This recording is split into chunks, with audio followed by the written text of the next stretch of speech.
Okay, so let me say hello. Guys, thanks for coming to hang out. Days, Dom, Shingo. Appreciate you guys. 6K, I know, right? So 6K, did I hear something about drawing for plots giveaway with 12 in the name? Yeah, everybody who has the name number 12 in their YouTube name receives one free plot of land. Everybody switches their name within the next 2 minutes. Dom, oh, hey buddy, Shingo. Thanks, guys. Thanks for coming to hang out tonight. I don't have anything planned, but I'm just trying to be like Jim. Guys, Jim's here tonight. Jim Morgan's here, just hanging out. Cool. And like Jim, I'm trying to kind of get used to the routine of being Thursday, Friday. Because in the coming weeks, Splinterlands is going to be officially launching their Splinterlands TV program. It'll be their Twitch channel. It's the Splinterlands channel, and they're going to be letting it be run entirely by volunteers that are from the community, such as myself. So I'm going to be doing Friday nights for 2 hours, and I'm going to be doing, as a result, that used to be my time when I would go live for the community. But I got to do, like, I obviously need to do a weekly live, like just for you guys. So Thursday nights is the next logical thing, because I need to have, I've got a wife, I need some date time too. So Jim's here tonight, guys. Thanks for coming, hang out, Jim. How you doing? Doing pretty good. Had a pretty good day so far. Yeah. I didn't get to watch, did you see when I checked out, I sent you a message. I was watching you on Twitch, and I threw you gotta go. I had real life work. My work's over here to my right, and on my left I've got my play computer. And man, the distraction. First of all, today I was listening to Jordan Peterson on YouTube, and then I was watching you, and then I'm like, oh, crunch time, and I turned everything off, and I went to hard work in the afternoon from like 1 to 4 kind of thing. Oh, man. How did it go? Did you feel like today was a big success on the stream? It felt good. I previously had a following, and like some of my friends were in there, and but yeah, streaming is so much better when you have people to talk to. I know it takes so much determination to stream for when you have no one in there or one person. Yeah. Or they just aren't talking. Yeah. It's so difficult. Yeah. I mean, that's why I like to come to these with the idea that I'm just going to be doing frequently asked questions. And by the way, guys, if you do have any questions, hey, Chuni, thanks for coming out, buddy. If you guys have any questions, is there Dom says there's, did you see the next airdrop? I didn't actually, I'm not sure I did. So that'll be something to look at. I was gonna say, I think it's the neutral or the dragon. Fatal Zeus, hey buddy. I totally agree, Jim, about your point though. It's it's really awesome that somebody comes and hangs out. So I really appreciate you guys coming, because it's just like that back and forth that we can get, right? Where you guys, maybe you say something in the chat and I can riff on it. You got a question, I can kind of dive deep into it, and simultaneously maybe I'm unpacking whatever's on my mind, but then a little piece of feedback comes through in a comment, and it's so much more substantial. You know what I mean? Yeah, for sure. Man, my DEC pool has been just shrinking. Okay, I'm gonna definitely look at that. We'll look at that airdrop next. I haven't seen the artwork. I don't know anything about the stats. Jim, did you see it already? So they released what the artwork was in the last stream. The last town hall. Okay. But I don't know if they released the info on it yet, or if they were going to do that tomorrow. Okay, well, let's quickly pop over to, is there a link, guys? Is it in Discord, or where did you see it, Dom? Where did you guys see it tonight? Probably in Discord, hey? I can certainly pop over there if we need to, but and it's almost certainly, but you know how the Splinterlands Discord is, it's like every 10 seconds there's a new post. If I have to go search there, it'll be a bit messy, but yeah. I will if I have to. I see the airdrop is 1 out of 500. Wow, that's actually isn't that a big leap? It was 350 for Grum, Lyra, and Isa. Yeah, that makes sense. Did we sell like 100,000 packs today? I think we sold like 50, 60 packs today. I'm gonna go to Discord because I'm one of my buddies is following this stuff. Patty, you guys know Patty Darkstar from Time and Attention. He's tracking this stuff, and let's see if I can make this nice and big. This is the data. I think that they said they've been selling between 50 and 100K every single day. So this is, as you can see, from the 19th, we sold 118 on that day, 82, 57, 49, dropping off. Patty's been diligently recording it at the same time every day. So this is, you know, fairly reliable. Of course, if there was, maybe he recorded it at like 8 p.m. Pacific Standard and at 9 p.m. there's a huge sale. So it's not always a steady progression, but every 24-hour window, you know, there's an uptick. It would be nice to see, you know, again tomorrow, like even, especially since we're so close to that million, if they, if interested parties really push it, because we're 47,000 away. And this is another thing that's been keeping me busy, because thinking about the airdrops, sorting it out, deciding how I want to handle it. Because as you can see, I've got 9,600 packs that I purchased. Do I want to keep flipping? I didn't do any more flips since I previously posted about that, because it was just, the margins were a little too tight. But I'm sitting on a bunch of Hive because I'm pretty bullish on Hive right now.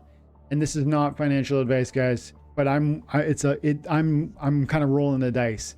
I've got 3,600 Hive here, and I feel Hive could probably be $5. And I mean in the like next month or two.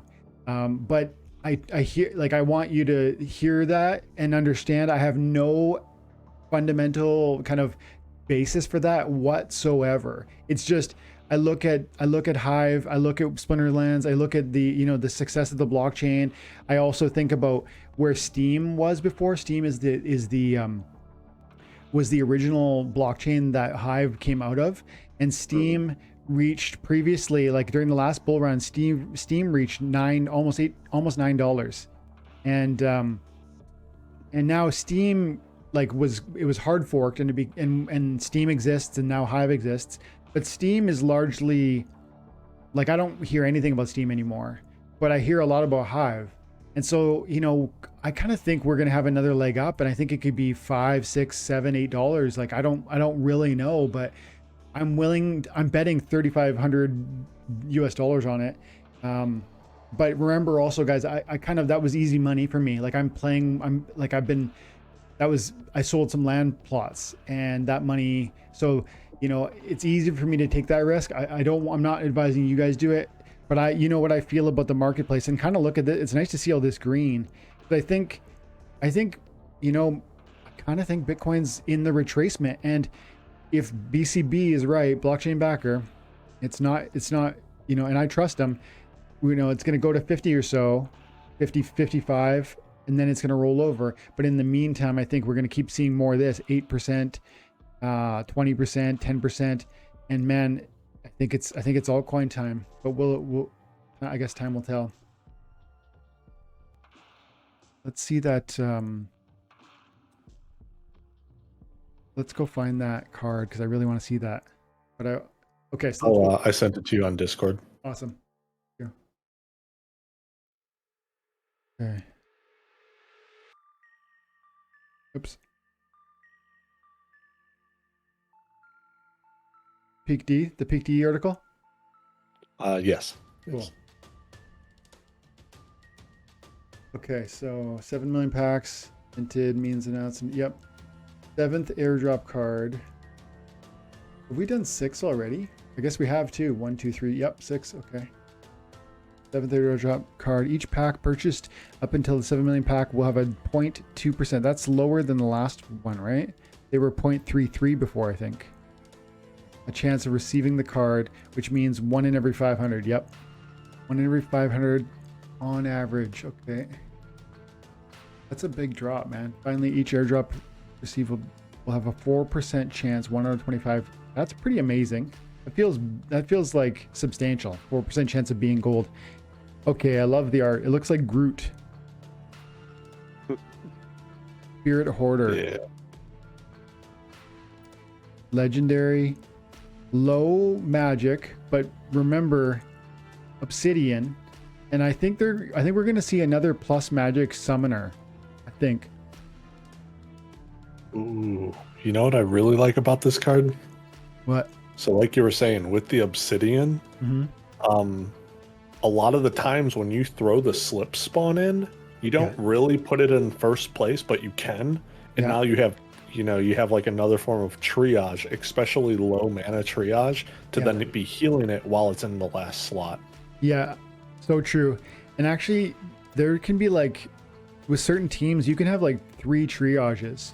So you can have your slipstream, 3 triages, maybe. I think I'd have to really look at that. We can look at that in a minute, but I think you probably at least have 2 for sure, and then like a 1-2 tank, like in first position, like a heavy hitter like Grund maybe, and then in your second position, well, it would be there's an excellent card on the green team that I love, but it's an older card. If I was going to make a dream team, it'd probably be Grund in the first position, and he's untamed, I think. The Orc Sergeant in the second position, because the Orc Sergeant at higher levels, gold and above, I think, has Inspire. And so it lends itself to Grund in such an amazing way, giving him that extra attack. And then, of course, Grund is going to have double attack. So that'd be my 1-2. And then I'd do, let me see, Splinter cards. I'm going to quickly look up ability triage for the green team. So you got right there. So you can have those 2, and mind you, this is at the highest level, I believe, and this is at, gold or higher. But personally, I'm going to be rocking 3 triages. These 2 plus that one, the new neutral, and Celia gets it. That sounds like an absolute, and look at, it's not even high. Look at the mana cap on what we just described. Like Grund is like maybe 10 or something, right? Orc Sergeant 6.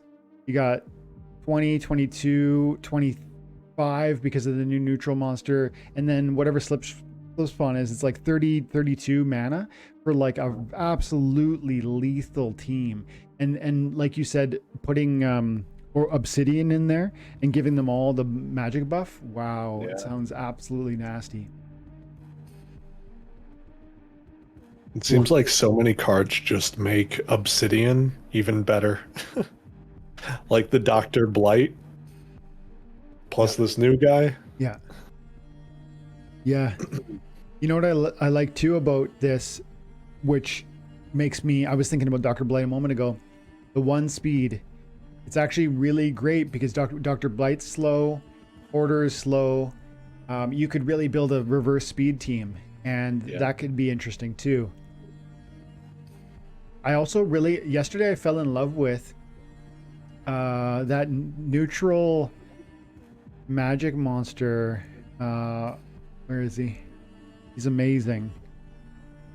Where is he?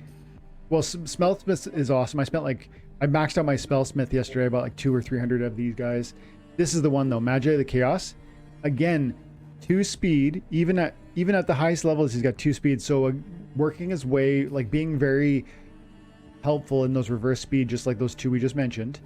And 4 magic at the highest levels with Oppress. I was annihilating people yesterday. What happened? I got eaten by this thing. Like somebody had a max out Magi of the Chaos and he destroyed me. And then I went back and I went and bought, I think 30 copies of it or something like that. Yeah. Can't be to join it, right? Yeah.